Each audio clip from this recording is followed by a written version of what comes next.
So hello and welcome back to Sheesha blogs. तो guys, आज का झनक का एपिसोड इतना धमाकेदार है कि आप अपनी नज़र हटा नहीं पाओगे। आज के एपिसोड में अनिरुद्ध इज ऑन फायर। ऐसा ऐसा रूप दिखेगा अनिरुद्ध का कि आपको देख के मज़ा आने वाला है। तो चलिए शुरू करते हैं आज का वीडियो शुरू करने से पहले चैनल अभी तक सब्सक्राइब नहीं किया तो प्लीज़ सब्सक्राइब कर लीजिएगा दोस्तों। चलिए तो शुरू करते हैं आज का वीडियो। अर्शी अनिरुद्ध के घर पहुंच चुकी है और अनिरुद्ध को सारे पेपर्स दिखाती है, घर वालों को बताती है कि ये रिंग झनक ने ली है और ये रिंग झनक ने अनिरुद्ध को अकेले दी है और अकेले उसके हाथ में पहनाई है चुपके से, और अनिरुद्ध ने मुझे झूठ बोला है। तो अब सुनिए अनिरुद्ध क्या बोलता है। अनिरुद्ध वैसे ही भरा बैठा हुआ है, झनक को वैसे ही याद कर रहा है, इतना मिस कर रहा है उसको, कहीं दिमाग उसका नहीं लग रहा है और ऊपर से अर्शी उसके ऊपर चढ़ी हुई है। तो आज तो अर्शी के ऊपर उसने सारा गुस्सा निकाल ही दिया। अनिरुद्ध गुस्से में बोलता है कि अब बस बहुत हुआ, मेरी पर्सनल मैटर में दखल-अंदाज़ी कोई भी नहीं करेगा। तो उसके फादर बोलते हैं, क्यों क्यों नहीं करेंगे, हमेशा करेंगे, और तुम हमेशा हमारा सर नीचे करवाते हो, हमने कोई एक मौका नहीं छोड़ते हो। तब अर्शी कहती है कि तुमने मुझे बताया क्यों नहीं, तुमने चुपचाप झनक ने तुम्हें अकेले में अंगूठी पहना दी, और तुमसे जब मैंने पूछा तो तुम बोल भी नहीं पाए, तुमने सच क्यों नहीं कहा। तब अनिरुद्ध कहता है कि अर्शी, अगर मैं तुमको बता देता तो तुमको बुरा लगता, तुम उस पर रिएक्ट करती और झनक की लाइफ में एक और तूफान आ जाता। अब वो यहाँ से चली गई है, उसे चैन से जीने दो। अर्शी कहती है, मुझे भी तो उसने रिंग दी थी, सबके सामने दी थी, तुम्हें भी तो वो सबके सामने दे सकती थी, तुम्हें उसने अकेले में क्यों दी, और तुम मुझसे झूठ बोल रहे हो और अब तुम ये रिंग नहीं पहनोगे, उतारो इसको। तब अनिरुद्ध कहता है उससे, अगर मैं तुम्हें कहूँ कि तुम डांस करना छोड़ दो तो। एवरीबडी शॉक्ड कि ये क्या बोल रहा है, कि अगर मैं तुमको कहूँ कि तुम डांस करना छोड़ दो तो तुम्हें कैसा लगेगा। तब अर्शी कहती है कि व्हाट, तुमको मेरे डांस से प्रॉब्लम है, तुमको मेरे प्रोफेशन से प्रॉब्लम है, तुम मेरे हार्डवर्क को नीचा दिखा रहे हो। डांस मेरा पैशन है और तुम उस रिंग से जो झनक ने दी है उससे मेरे डांस को मेरे पैशन को कंपेयर कर रहे हो। तो अब अनिरुद्ध कहता है कि देखो, मैं ऐसा कुछ भी नहीं चाहता हूँ कि तुम डांस बंद कर दो या मुझे तुम्हारे डांस से प्रॉब्लम है। तब अर्शी उसको बोलती है, एक बात बताओ मुझे, क्या ये रिंग तुम्हारा पैशन है। तब अनिरुद्ध कहता है कि तुमको जो सोचना है ना सोच लो, और एक भारी डायलॉग मार दिया अनिरुद्ध ने यहाँ पर, तुम्हें जो सोचना है सोचो, तुमने मुझे खरीद कर नहीं रखा है। तब अर्शी को भी गुस्सा आ जाता है और अर्शी कहती है कि तुम ये रिंग पहन के घूमो और मैं तुम्हें कुछ ना कहूँ, मैं कुछ ना रिएक्ट करूँ, मैं ये सहन नहीं कर सकती हूँ। इट इज़ नॉट पॉसिबल, तुम्हें ये रिंग उतारनी ही होगी। तो अनिक कहता है कि मुझे ये रिंग पसंद है। तो अब उसके पापा बोलते हैं कि भाई पसंद है तो हम कुछ और दिला देते हैं, कुछ इससे भारी, कुछ हैवी दिला देते हैं, क्योंकि घर वाले भी कंटिन्यूअसली उसको पोक कर रहे हैं कि भाई क्यों पहन रहा है, तुमने ये रिंग क्यों पहनी है, अर्शी को झूठ क्यों बोला है। और उसके पापा बोलते हैं कि इस रिंग को उतारो, मैं महंगी वाली और इससे अच्छी वाली रिंग खरीद के दे देता हूँ। तब अनिरुद्ध कहता है कि किसी ने मुझे ये रिंग दी है और मैं उसकी रिस्पेक्ट को कायम करके रखना चाहता हूँ, मैं इसे पहन के रखूँगा। और आप जनक की बात करते हो, तो जनक कौन-सा यहाँ पे आ रही है मुझे देखने के लिए मैंने ये रिंग पहनी है या नहीं पहनी है, ये मुझे पसंद है इसलिए मैं पहन रहा हूँ। इसमें किसी को क्या प्रॉब्लम है मुझे समझ नहीं आता। तब अर्शी कहती है कि तुम्हें समझ ही तो नहीं आता है, तुम अंधे हो चुके हो, तुम कह रहे हो कि तुम ये रिंग नहीं उतारोगे।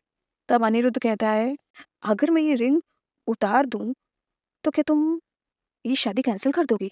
सारे घरवाले शॉक्ड और सारे के सारे चिढ़ जाते हैं कि अनिरुद्ध तुम ये क्या बात कर रहे हो। उसकी मम्मी कहती है, अनिरुद्ध तुम क्या बकवास कर रहे हो। और वहीं अप्पू जो होती है वो उस अप्पू अपने हिसाब से अर्शी को जवाब दे देती है, क्योंकि वो जनक के बारे में बुरा भला बोल रही है, तो अप्पू बोल देती है कि खबरदार जो मेरी जनक के बारे में बुरा भला बोला। तब अर्शी को गुस्सा आता है। अर्शी अनिरुद्ध को कहती है कि एक तो तुम मेरी इंसल्ट करते रहते हो और अब तुम्हारी बहन की भी इंसल्ट में सहो, ये नहीं हो पाएगा। तब अनिरुद्ध का तो पारा चढ़ा ही हुआ है और वैसे ही जनक चली गई है तो उसका गुस्सा तो वैसे ही कंट्रोल नहीं हो रहा है। अनिरुद्ध कहता है कि हमारी शादी होने वाली है तो इसका मतलब ये नहीं है कि मैं क्या चाहता हूँ, मुझे क्या पसंद है, क्या नहीं है, मैं सब भूल जाऊँ। मैं जैसा हूँ, तुम्हें मुझे वैसे ही एक्सेप्ट करना होगा। किसी ने मुझे रिंग दी है, तो मैं किसी और के कहने पर इसे नहीं उतारूँगा। मैं अपने आप को इतना छोटा नहीं कर सकता हूँ। तो वो घरवाले अभी इस वक़्त शॉक पोज़ीशन में, वो बीच-बीच में थोड़ी-थोड़ी बातें कह रहे हैं, लेकिन अर्शी उसको बोलती है कि तुम इस रिंग के ज़रिए उस झनक को याद करना चाहते हो? झनक की याद को अपने दिल में ज़िंदा रखना चाहते हो? तब अनिरुद्ध कहता है, अर्शी तुमने मुझे समझ के क्या रखा है? उसकी याद के लिए रिंग पहनने की क्या ज़रूरत है?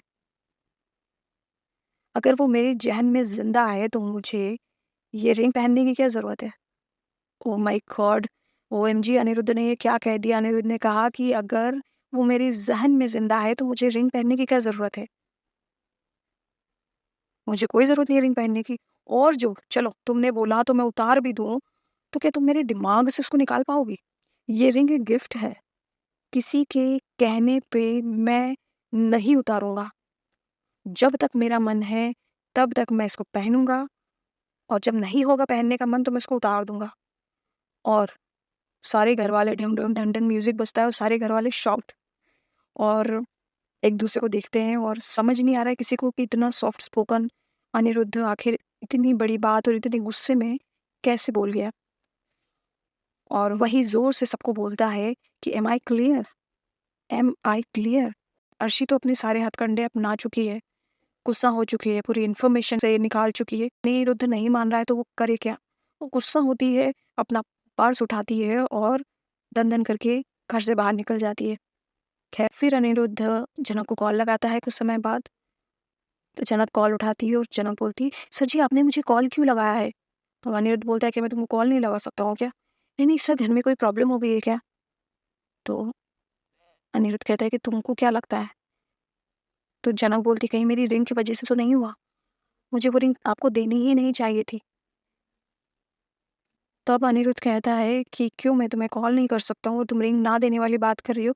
यही एक अच्छी बात हुई है कि तुमने मुझे रिंग दी है। तो जनक बोलती है कि तो ये आपको रिंग शादी के समय पहननी चाहिए थी। अभी क्यों पहनी है? और मुझे आपको ये पहनानी नहीं चाहिए थी क्योंकि मेरी ही गलती है। तब अनिरुद्ध कहता है कि देखो तुमने मुझे फ़ोर्स नहीं किया, तुमने मुझे मनाया था, लेकिन मैं तो झट से मान गया था ना। फिर अनिरुद्ध अपनी शादी की बात याद करने लग जाता है। ये रिंग मेरे लिए बहुत स्पेशल है और हमारे बीच में जो हुआ है, ये उसकी एक मेमोरी है। तब जनक बोलती है हमारे बीच में क्या हुआ है? बिकॉज़ सी जनक चाहती है ये कन्वर्सेशन अवॉइड करना। जनक चाहती है कि अनिरुद्ध अर्शी में कॉन्सन्ट्रेट करे और वो इस बात को अच्छे से समझ रही है। क्योंकि अभी तक हमको ये लग रहा था कि शायद झनक समझ नहीं रही है, लेकिन झनक बहुत अच्छे से समझ रही है और झनक चाह रही है कि अनिरुद्ध ये बात ना करे, इसलिए वो टालती है इस बात को और कहती है कि आप कौन-सी बात कर रहे हैं? अनिरुद्ध बोलता है कि मंदिर में हमारी शादी हुई थी, तुमको याद नहीं है? तब झनक बोलती है कि मुझे सब कुछ याद है, लेकिन मेरे पास इतनी फुर्सत नहीं है कि मैं इन सबको याद करके बैठूँ।